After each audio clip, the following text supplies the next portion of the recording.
টকশোটা করেছি অনেক, একটু ওয়ার্কশো করা দরকার।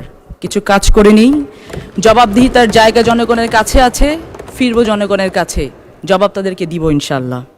আলোচনায় অংশগ্রহণ করবেন নাটোর 1 আসন থেকে নির্বাচিত মাননীয় সদস্য ফারজানা শারমিন। ফারজানা শারমিন, আপনার সময় 7 মিনিট। ধন্যবাদ আপনাকে। ধন্যবাদ মাননীয় স্পিকার। মহান রাব্বুল আলামিনের দরবারে হাজার শুকরিয়া। ফারজানা শারমিন নামের পেছনে এমপি উচ্চারিত হয় ইদানিং। মাননীয় স্পিকার, ছোটবেলা থেকে বাবা খুব আদরের একটি নাম নিয়ে ডাকতেন, কাইলা বলে। দেখতে কালো তো সে কারণে। কালের পরিক্রমায় কলেজ, বিশ্ববিদ্যালয়, ঢাকা বিশ্ববিদ্যালয়ের আইন বিভাগ, তারপরে কর্মক্ষেত্রে যখনই কেউ শুনেছেন যে নাটোরের মেয়ে, বনলতাও বলেছেন কেউ কেউ। ইদানিং মাননীয় স্পিকার, আমাকে সবাই সব থেকে বেশি যেটা বলে চেনে সেটা হচ্ছে আমি নাটোরের বিটি, লালপুর বাগাতিপাড়ার বিটি। ধন্যবাদ জানাতে চাই, শুকরিয়া আদায় করতে চাই, কৃতজ্ঞতা প্রকাশ করতে চাই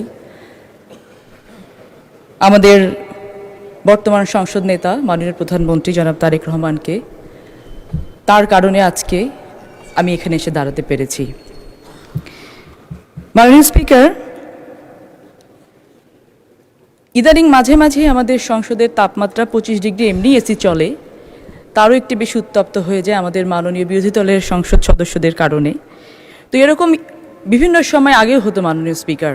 মনে আছে ছোটবেলায় দেখতাম যখন এরকম সংসদ উত্তপ্ত হতো, তখন সামনে বসে থাকা আমাদের দেশনেত্রী, মাতৃসমতুল্য নেত্রী বেগম খালেদা জিয়া পেছনের দিকে তাকিয়ে ইশারা করে মাননীয় চিফ হুইপকে বলতেন, পটলকে দাঁড় করিয়ে দাও।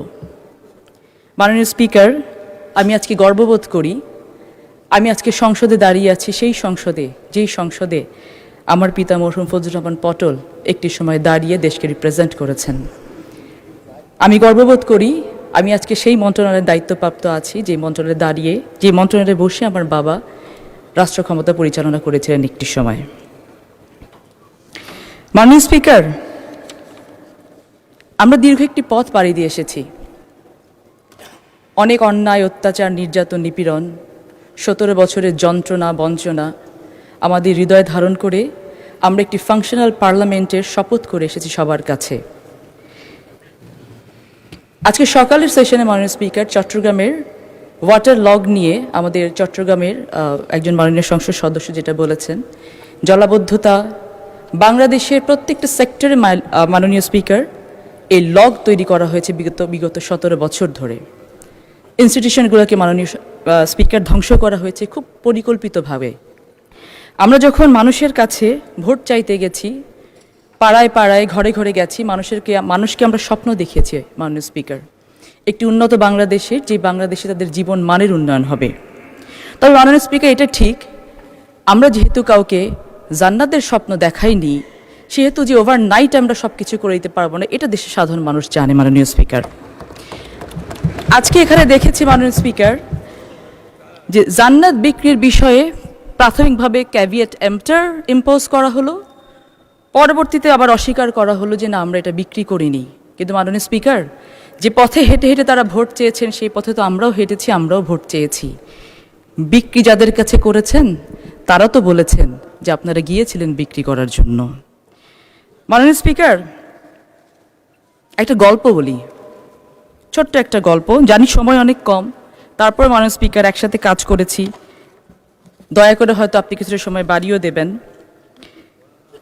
This is the story about 4 people মাননীয় speaker.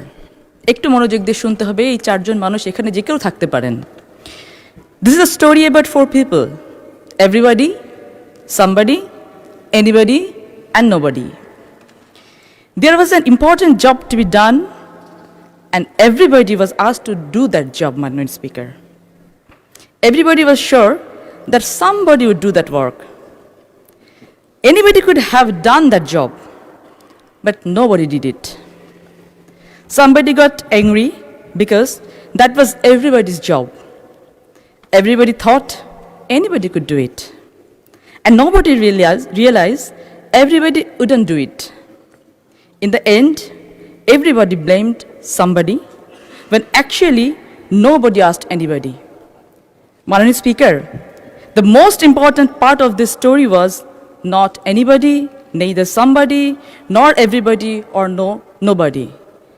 It was actually the job that was supposed to be done, Honorable Speaker.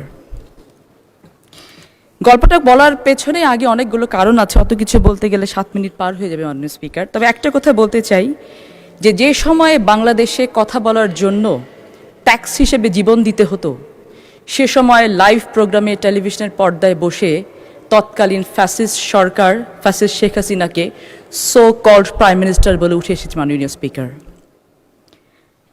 এখন মাঝে মাঝে টকশোতে যখন ডাকা হয়, আন্তরিকতার সাথে সাংবাদিক ভাই বোনদেরকে বলি, টকশোটা করেছি অনেক, একটু ওয়ার্কশো করা দরকার, কিছু কাজ করে নিই, জবাবদিহিতার জায়গা জনগণের কাছে আছে, ফিরবো জনগণের কাছে, জবাব তাদেরকে দিব ইনশাল্লাহ। মাননীয় স্পিকার, ছোটবেলায় দেখেছি, আমরা সবাই দেখেছি, পাড়া মহল্লায় ঘুরে ঘুরে ঘুরে ঘুরে লেইস ফিতা লেইস বলে ফেরিওয়ালারা ঘুরতেন, কাচের চুড়ি, কপালের টিপ, চুলের ফিতা নিয়ে তারা বিক্রি করতেন। মাননীয় স্পিকার, 71 দেখিনি, 24 দেখেছি।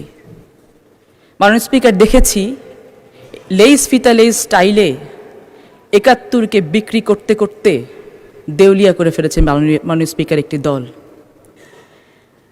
ইদানিং আবার মাননীয় স্পিকার একই স্টাইলে জুলাইকে বিক্রি করার জন্য জুলাই লাগবে জুলাই বলা শুরু হয়েছে। মাননীয় স্পিকার, দেউলিয়া হওয়ার আগে বন্ধ হয়ে যাওয়া উচিত।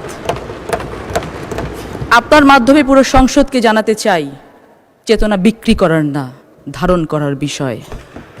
আপনার মাধ্যমে জানাতে চাই, let's focus on the spirit, not on the credit.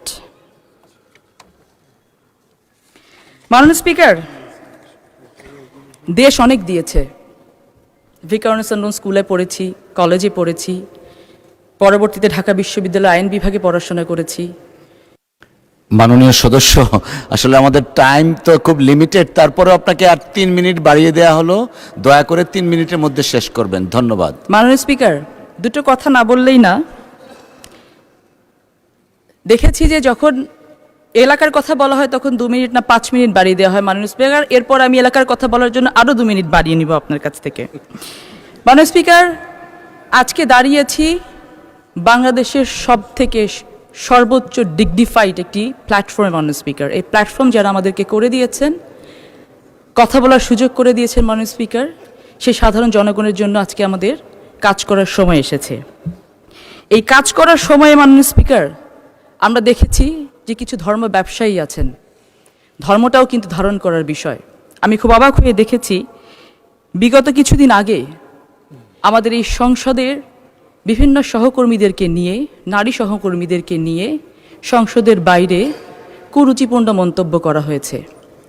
কিন্তু আমি অবাক হয়ে দেখেছি মাননীয় স্পিকার, সেটা নিয়ে আমাদের বিরোধী দলের নেতারা, সংসদ সদস্যরা, এমনকি এনসিপি যারা জেন জিকে ওন করে বলেন, তারা পর্যন্ত একটি নিন্দা প্রস্তাব আনেননি। এখানে দাঁড়িয়ে মাননীয় স্পিকার, আমি বলতে চাই, পৃথিবীতে এমন কোনো ধর্ম নেই যে ধর্ম কখনো পুণ্যকে না বলেছে, পাপকে হ্যাঁ বলেছে। ইসলাম সব থেকে বেশি সম্মানিত করেছেন নারীদেরকে। সেই নারীদেরকে মাননীয় স্পিকার, সংসদ সদস্যরা যখন কুরুচিপূর্ণ ভাষায় মন্তব্য করে, এটি পুরো বাংলাদেশকে, নারী জাতিকে কুরুচিপূর্ণ ভাষায় মন্তব্য করা হয়। মাননীয় স্পিকার, সৌভাগ্য হয়নি শহীদ রাষ্ট্রপতি জিয়াউর রহমানের কাছ থেকে রাজনীতি শেখার, কিছুটা সৌভাগ্য হয়েছে আমাদের দেশনেত্রী, আপসীন নেত্রী বেগম খালেদা জিয়ার কাছ থেকে রাজনীতি শেখার।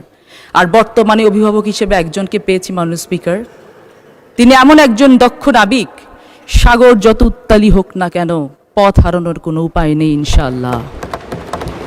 আমরা জনগণের জন্য কাজ করছি, জনগণের জন্য কাজ করব।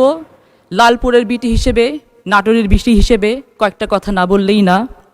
আজকে নাটোর এবং লালপুরের বেশ কিছু প্রবলেমস নিয়ে আমরা কথা বলবো মাননীয় স্পিকার। এখানে চর আছে, প্রত্যেকটা চরাঞ্চলে কিছু সমস্যা থাকে। এই চরগুলোকে ইউটিলাইজ করে যদি আমরা আমাদের রিনিউয়েবল এনার্জির ক্ষেত্রে কাজে লাগাতে পারি, তাহলে সেখানে ক্রাইম কমে যাবে। আমাদের নাটোরে নর্থ বেঙ্গল সুগার মিল আছে মাননীয় স্পিকার, সেটাকে আমরা উন্নত করতে চাই। মাননীয় স্পিকার, সারা বাংলাদেশের যুবকদের এবং নারীদেরকে উন্নত করার জন্য নাটোরকে উন্নত করতে হবে মাননীয় স্পিকার, সেই জায়গাটিতে আমরা এমফাসাইজ দিতে চাই। আজকে এই মহান সংসদে দাঁড়িয়ে আমরা প্রতিজ্ঞাবদ্ধ হতে চাই যে দেশ গড়ার কাজে সকল স্বার্থের ঊর্ধ্বে উঠে গিয়ে আমরা যেন যে শপথ করে এসেছি মানুষের কাছে, সেই শপথগুলোকে পূরণ করে আবার ফিরে যেতে পারি। আপনাদেরকে অসংখ্য ধন্যবাদ। ধন্যবাদ মাননীয় সদস্য।